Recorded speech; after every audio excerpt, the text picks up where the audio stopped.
Hi, it's Maija here with my 2018 reading stats. I read 132 things this year. My Goodreads goal was 60, then I upped it to 100 when I noticed that I was going to read 60 pretty easily.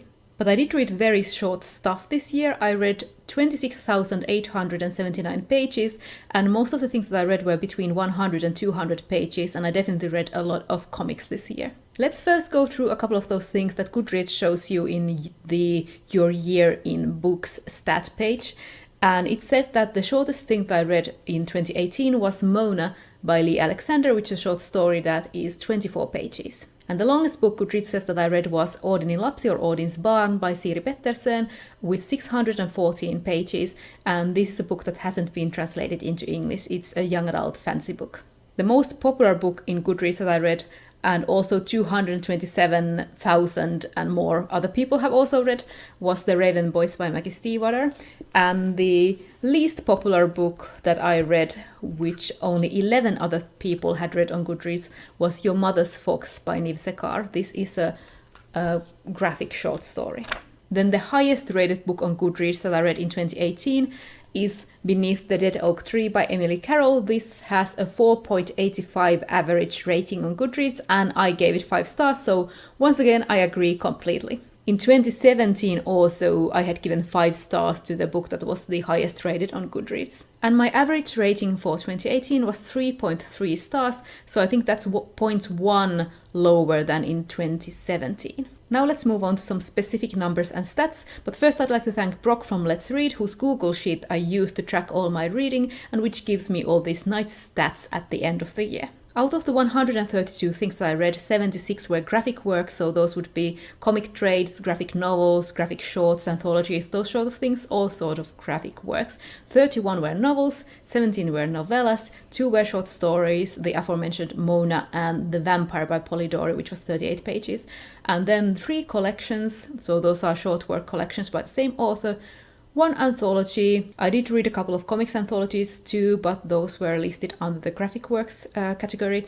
And then I read 1 novelette and 1 play. So 52% of what I read were graphic works. And I think I only read 18 comics that I owned in digital format, most of them. And the rest of the comics that I read all came from the library. Only 56 things that I read were things that weren't graphic works in 2018, so that comes pretty close to my original 60 book Goodreads goal. If you were to take all of the graphic works out, I would have read 56 things. I actually read 10 more comics than I read in 2017, and back then I said that I was suffering from comic book burnout from reading so many comics, but I still read more this year. And I read 13 fewer novels this year than I read in 2017, so I would really want to up my novel count for 2019. By the way, I noticed that I keep saying this year when I mean 2018. The top 3 places where I acquired the books that I read in 2018 were 52% were from the library, 10% were from Amazon, so those were Kindle books, and then tied on the 3rd place were Comixology and Project Gutenberg, both with 5%. In clear numbers, 68 things of everything I read in 2018 came from the library. Then the top 3 publishers that I read in 2018, at first place with 24.5% is Sangatsu Manga, which is a Finnish manga publisher, and I read the whole Full Metal Alchemist series in Finnish in 2018, so that accounts for most of it. And then at 11% we have Tour.com, and at 7% we have Image Comics. Let's look at the genres that I read. Surprising no one, I read 49% fantasy, and then I read 13% science fiction and 13% horror. After that comes 12% contemporary. That's a bit surprising for me, but I did read quite a lot of contemporary comics. Princess Jellyfish is one that comes to mind. Then I read 5% mystery or crime and 2% superheroes. Those were mostly superhero comics. I like to track superheroes as a specific category. Then the 6%, the rest were comprised of classics. I read 2 classics. I did read a couple of other ones, but I put them under the specific genres, for example, horror. Then I read 2 non-fiction books, 1 that I called Speculative Fiction Mix, so that was a collection that featured both science fiction and fantasy short stories. I read 1 adventure comic and then 1 thing that I would categorize as fairy tales. Only one fairy tale book. That is horrible. I need to really up my game for 2019. I like to track fairy tales separately from fantasy, even though most of it that I read is fairy tale is fantasy, because it's one of my favorite genres and I want to see that I'm reading it. And apparently I am not. I only had The Prince and the Dressmaker in this category in 2018, so I think that is a comic that fits well in fairy tales, but I didn't have anything else there. Thankfully, I've already read one fairy tale retelling collection in 2019, so I think this year will be better. Looking at the age group of the stuff that I read 63% adult books, 32% young adult books. I classified Fullmetal Alchemist as young adult, so the 27 volumes up that count a lot.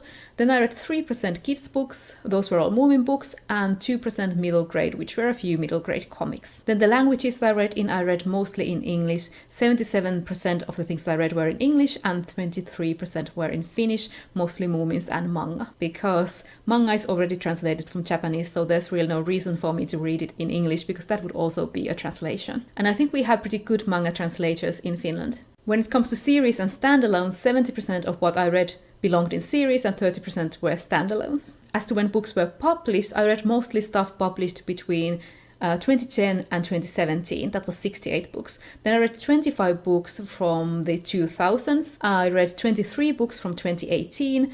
Then I read 7 books from the 1920s or before that, and then a few things from other decades in the 1900s.